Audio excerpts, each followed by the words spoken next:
The most powerful word in the dictionary is I am. I am that I am. Whatever you say you are, I am. You start creating that. See, there is only now. You got to create it as though this is all you have is now. So write it now.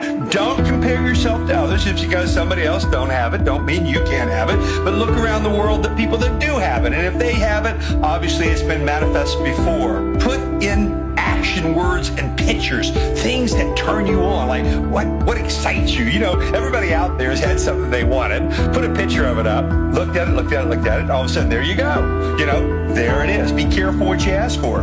You're going to receive it. You got to express it in your heart. Not kinda, but specific. In other words, what is it that you really want in your life? Put a picture of it up.